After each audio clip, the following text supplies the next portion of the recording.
शिवा रात की बस पकड़कर गांव जा रहा था। उसका गांव पुणे से केवल 150 किमी दूर था। माँ के बीमार होने की खबर पर वह आज जल्दी दुकान बंद कर 5 बजे घर आ गया। उसने सुमन से कहा कि वह गांव जा रहा है। सुमन थोड़ी चिंता में थी क्योंकि वह अपने 8वें महीने में थी, जबकि शिवा ज्यादा चिंतित नहीं था क्योंकि सुमन की बड़ी बहन और उनका परिवार पड़ोस में रहता था। वह 7 बजे स्वारगेट से एसटी में बैठा और गांव के लिए निकल गया। गर्मी के दिन थे, इसलिए रात की यात्रा बेहतर थी। गांव मुलसी दामिनी घाट से थोड़ा आगे था। सड़कें खराब थी और यात्रा 6 घंटे की निर्धारित थी।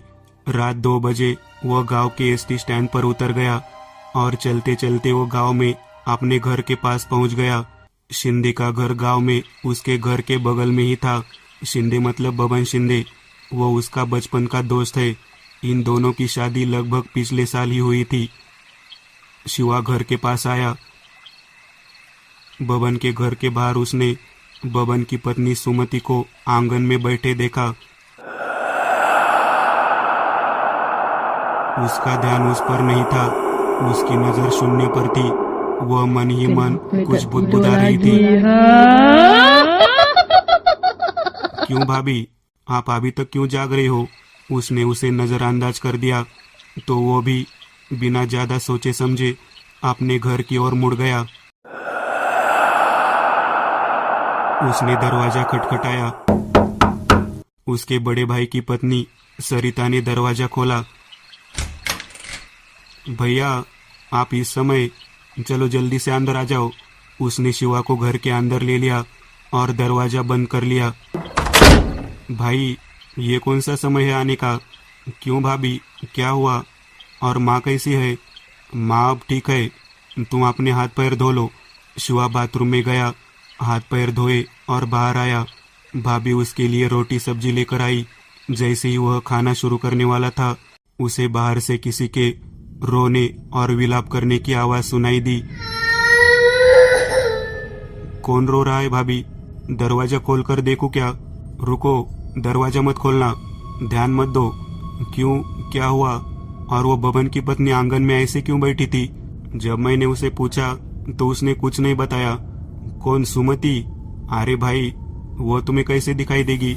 उसे गए हुए 10 दिन हो गए, प्रसव पीड़ा में चली गई। ये रोने की आवाज उसी की है। उसे कई लोगों ने देखा था। उसका बच्चा जीवित था, लेकिन वो भी कल चला गया। क्या? तो उसका भूत हो गया? शिवा कांपने लगा और अब वो रोने की आवाज और भी बढ़ गई। जाओ, ज्यादा मत सोचो, तुम सो जाओ। लेकिन रात में किसी आवाज से उसकी नींद खुल गई। उसने अपनी आंखें खोली और देखा कि एक सफेद बिल्ली उसके पैरों के पास बैठी है। शिवा उठा और बिल्ली को भगाने की कोशिश की, लेकिन वो नहीं जा रही थी। तब शिवा ने उसे उठाया और खिड़की से बाहर छोड़ दिया और वो वापस आकर सो गया। बाहर छोड़े जाने के बाद बिल्ली अजीब सी आवाजें निकालते हुए रोने लगी। उसकी आवाज के कारण शिवा की नींद खराब हो रही थी। वह उठा और उसे खिड़की से बाहर धकेलने की कोशिश करने लगा। बिल्ली अब कहीं खो गई थी। शिवा वापस बिस्तर की ओर मुड़ा और वो कांपने लग गया। सुमति उसके बिस्तर के पास 2 पैरों पर बैठी उसे देख रही थी। बाल खुले हुए थे, भयानक आंखें, और वो कुछ फुदफुदा रही थी। शिवा उसे देखकर चिल्लाता हुआ बाहर आया। उसकी आवाज से अब उसका भाई भाभी भी जागकर बाहरी कमरे में आ गए। क्या हुआ? विजय ने पूछा। वह सुमति मेरे कमरे में है, चल मुझे दिखा कहाँ है। विजय अंदर गया, लेकिन अब वहां कोई नहीं था। ओह, अरे तूने अनुमान लगाया होगा। तुम्हारी भाभी ने कहा था कि तुमने उसे देखा था। चल, मैं तेरे साथ चलता हूँ। ऐसा कहकर विजय शिवा के साथ उसके कमरे में आ गया। सुबह शिवा को तेज बुखार था। जब वो उठा तो डॉक्टर आ गए थे और जांच कर गोलियां लिख रहे थे। उसने गोलियां ली और वापस सो गया। वह दोपहर में उठा, अब थोड़ा बेहतर महसूस कर रहा था। वह उठा और अपनी माँ से हालचाल पूछकर वापस पुणे आने के लिए निकल पड़ा। वो 4 बजे बस स्टैंड पर आया। एसटी का इंतजार कर रहा था। तभी किसी ने उसके कंधे पर हाथ रखा। शिवा ने पीछे मुड़कर देखा, बबन था। क्या रे शिवा, मुझसे मिले बिना ही जा रहा था? अरे बहुत जल्दी में था, और वास्तव में सुमति के साथ जो हुआ उसे सुनकर बहुत दुख हुआ। मुझे समझ नहीं आ रहा था कि तुमसे क्या बात करूं। वो छोड़, तू कैसा है? तेरी पत्नी कैसी है? वो ठीक है, उसका 8वां महीना भी चल रहा है, इसीलिए मैं जल्दी में हूँ। यह सुनकर बबन, उसकी आंखों में एक अलग सी चमक आ गई। बधाई इन एडवांस, ऐसा कहकर बबन चला गया। शिवा ने एसटी पकड़ी और पुणे पहुंच गया। वो घर पहुंच ही रहा था कि उसका फोन बज उठा। विजय बात कर रहा था। शिवा, तुम घर पहुंचे? विजय पूछ रहा था।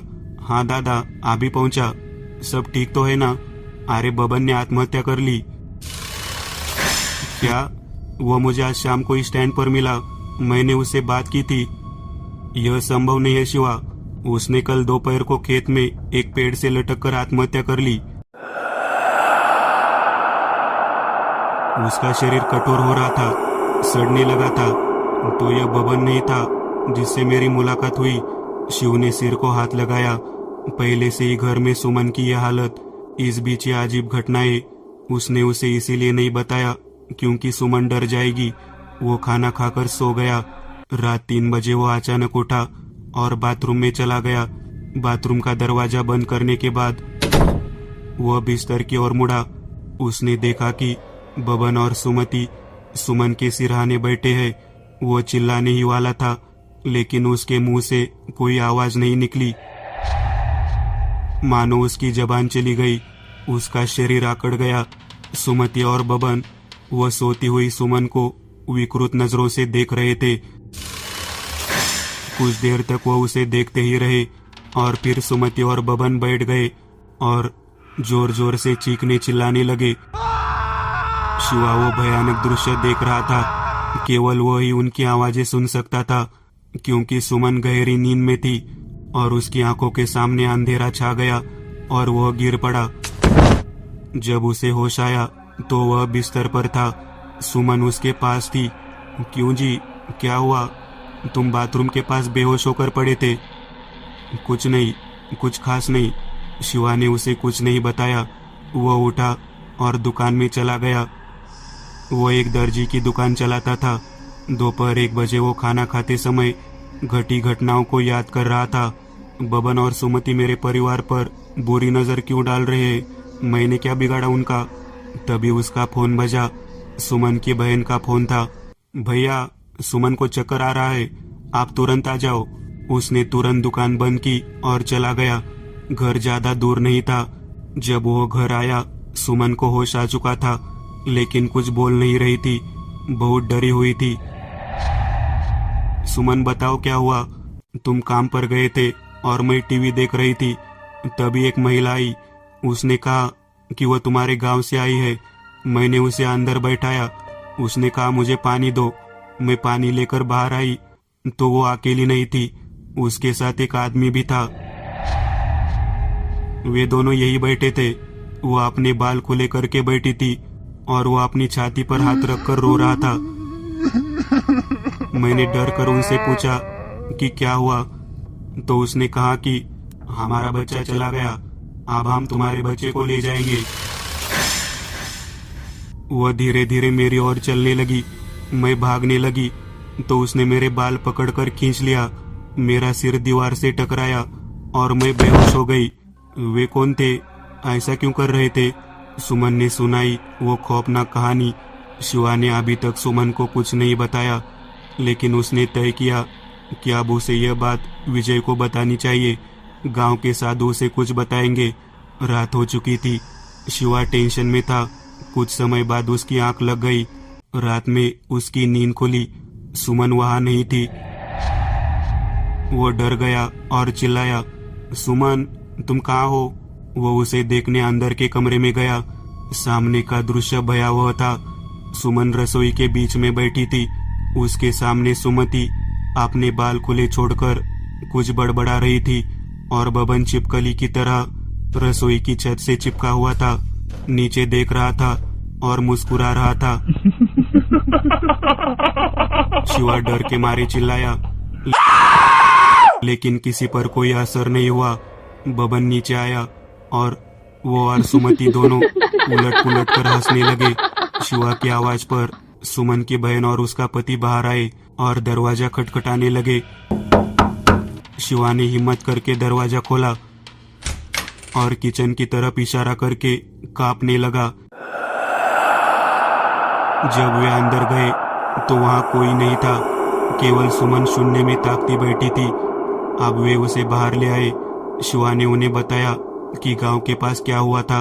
अरे भाई, ये बात पहले बता देते तो कुछ कर देते, लेकिन ठीक है, अभी भी देर नहीं हुई है। हमें गुरुजी को जानते हैं जो हमें कुछ बताएंगे। शिवा पूरी रात जाग रहा था और सुमन शांत बैठी थी। सुमन की बहन और उसका पति वहां उनके साथ रहे। आखिरकार थोड़ी देर बाद वे वही सो गए। सुमति रसोई की खिड़की से अंदर झांक रही थी तो बबन बीच बीच में दरवाजा बजाकर अपनी उपस्थिति का संकेत दे रहा था। अगली सुबह शिवा का फोन बजा। सामने से विजय बोल रहा था, शिवा, माँ चली गई। ऐसा कहकर वह रोने लगा। शिवा के शरीर से मानो जान निकल गई। दादा, मैं तुरंत निकलता हूँ, वो रोते हुए बोल रहा था। सुमन को अब अच्छा लग रहा था। क्यों जी, क्या हुआ? माँ चली गई सुमन, मुझे जाना होगा। तुम इस हालत में हो, इसमें ऐसी अजीब चीजें हो रही है। तुम एक काम करो, तुम अपनी बहन के साथ मायके जाओ। शिवा ने रोते हुए कहा। ठीक है, तुम जाओ, मेरी चिंता मत करो। सुमन ने उसे आश्वस्त किया। वो जाने के लिए तैयार हुआ। उसकी आंखों के सामने माँ की यादें आ रही थी। वो एक बैग और कुछ पैसे लेकर निकला। जाने से पहले वो घर पर ताला लगाता है और सुमन को उसकी बहन के घर छोड़ देता है। वो एसटी स्टैंड पर पहुंचा और अपने पड़ोसी गांव जाने वाली एसटी पकड़ ली, क्योंकि उसके गांव के लिए एसटी 3 घंटे देरी से आने वाली थी। उसका मन सवालों से भर गया। सुमन की चिंता, उसकी माँ के गुजर जाने का दुख, आगे क्या होगा। देखते देखते एसटी चांदनी चौक पहुंच गई। उसे घर से निकले हुए 1 घंटा हुआ था और उसका फोन बजा। विजय का फोन था। फोन उठाते हुए शिवा ने कहा, दादा, मैं निकल गया हूँ, मैं 3-4 घंटे में पहुंच जाऊंगा। क्या रिश्तेदार पहुंच गए? क्या तू आ रहा है? और रिश्तेदार क्यों आएंगे? तू किस बारे में बात कर रहा है? अरे दादा, तूने फोन करके माँ के जाने की खबर सुनाई थी। शिवा ने झुंझलाते हुए कहा। क्या? नहीं, मैंने कोई कॉल नहीं किया शिवा, और माँ ठीक है, विजय ने खुलासा किया। क्या? फिर वो फोन? शिवा को एहसास हुआ कि यह बबन और सुमति की बुरी आत्माओं का काम होगा, लेकिन यह सुनकर उसे राहत मिली कि माँ ठीक है। और अचानक उसका फोन अपने आप बंद हो गया। फोन बंद होने का कोई कारण नहीं था। उसने तुरंत कंडक्टर को गाड़ी रोकने को कहा। वो उतरकर सड़क के दूसरी ओर आ गया और पुणे जाने वाली एसटी का इंतजार करने लगा। दोपहर का समय था। तभी किसी ने उसके कंधे पर हाथ रखा। उसने पीछे मुड़कर देखा और चौंक गया। वो कोई और नहीं बल्कि सुमन की बहन का पति था। रतन, तू यहाँ कैसे? और तू यहाँ क्या कर रहा है? कुछ मत पूछ, जल्दी चल। सामने से एक एसटी आई। दोनों बैठ गए। रतन, तुम घर पर क्यों नहीं रुके? सुमन और तुम्हारी पत्नी शोभा दोनों अकेले हैं, शिवा ने पूछा। लेकिन रतन कुछ भी कहने के मूड में नहीं था। तनाव के कारण उसने शिवा से कुछ नहीं पूछा। वे दोनों घर के पास आ गए। शिवा और रतन यानी सुमन की बहन के घर के दरवाजे पर पहुंचे। शिवा ने दरवाजा खटखटाया, लेकिन दरवाजा खुला रह गया था। वह 3 कमरों का घर था। शिवा ने अकेले अंदर प्रवेश किया। सुमन, शोभा, कहाँ हो तुम? शिवा ने घर में आकर आवाज लगाई। अब वो घर के अंदर वाले कमरे में पहुंच गया। उसने धीरे से धक्का देकर कमरे का दरवाजा खोला और सामने का दृश्य देखकर उसका कलेजा मुंह के पास आ गया। सामने शोभा और रतन के शव खून से लथपथ पंखे से लटक रहे थे। और सुमन अपने बाल खुले करके उनके लटकते हुए शरीर को देख रही थी। अरे लेकिन रतन मेरे साथ था, दरवाजे तक भी, लेकिन ये दोनों यहाँ मर गए तो वो मेरे साथ कौन था? उसने सब कुछ वैसे ही छोड़ दिया। उसने सुमन को वहां से उठाया और पुलिस को फोन किया। सुमन अब फिर से बेहोश हो गई थी। पुलिस आई, उन्होंने शिवा से पूछताछ की और बेहोश सुमन को अस्पताल में भर्ती कराया। रात में अचानक सुमन की तबीयत बिगड़ने लगी। वो अजीब हरकतें करने लगी। वो अकेली बड़बड़ा रही थी। Kenapa tak tidur lagi? बीच बीच में हंसती, बीच बीच में रोती। यह देखते हुए डॉक्टर ने उसे अस्पताल के कोने में एक विशेष कमरे में स्थानांतरित कर दिया। शिवा भी दिन भर की घटनाओं को झेलते झेलते थक गया था। उसकी आंख लग गई। कुछ देर बाद उसने अपने कान के पास किसी को फुसफुसाते हुए सुना और उसने धीरे से अपनी आंखें खोली और जाग गया। सामने का विकृत दृश्य देखकर उसके दांत खट्टे हो गए। सामने सुमति सुमन के पेट पर हाथ रखकर बैठी थी, जबकि बबन छिपकली की तरह सामने की दीवार से चिपका हुआ था और अजीब आवाजें निकालकर विलाप कर रहा था। शिवा चिल्लाता रहा, लेकिन वे दोनों अपनी जगह से नहीं हटे। तभी कोई कमरे में आता है। जैसे ही उसके आने की उम्मीद हुई, सुमति का चेहरा पीला पड़ गया और बबन भी व्याकुल हो गया।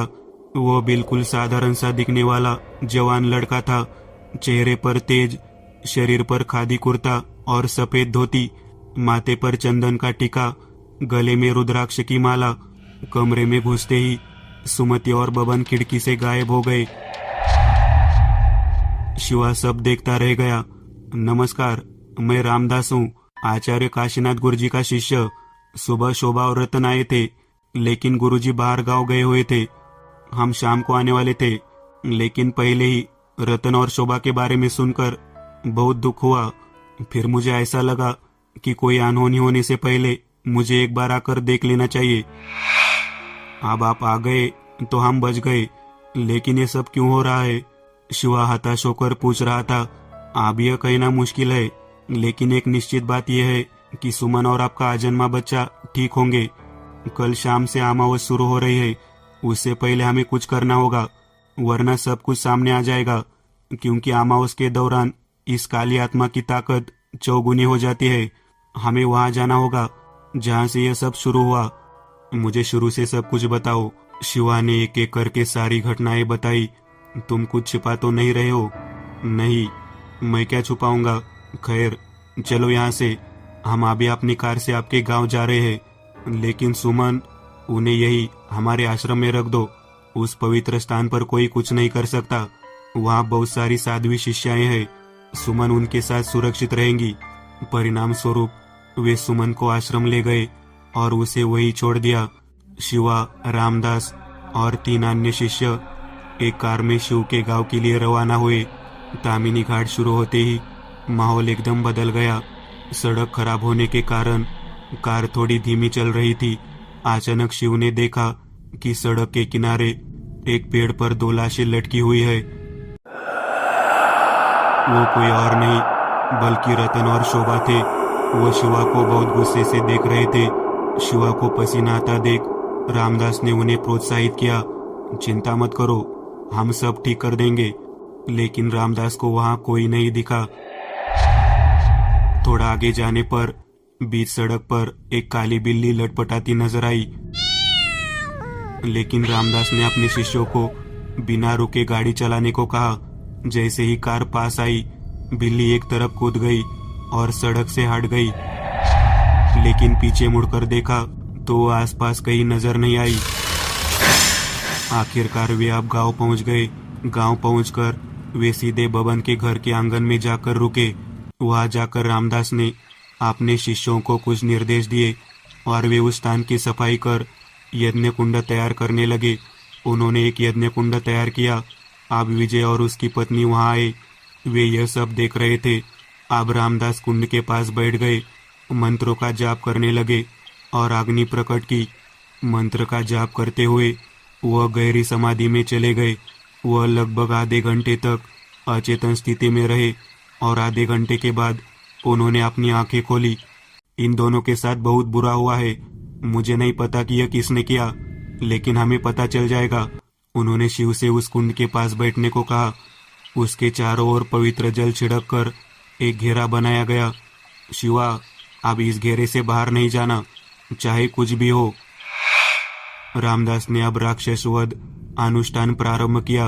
वह जोर जोर से मंत्र उच्चार करते हुए शक्ति का आह्वान करने लगा और अचानक बहुत धुआं हो गया।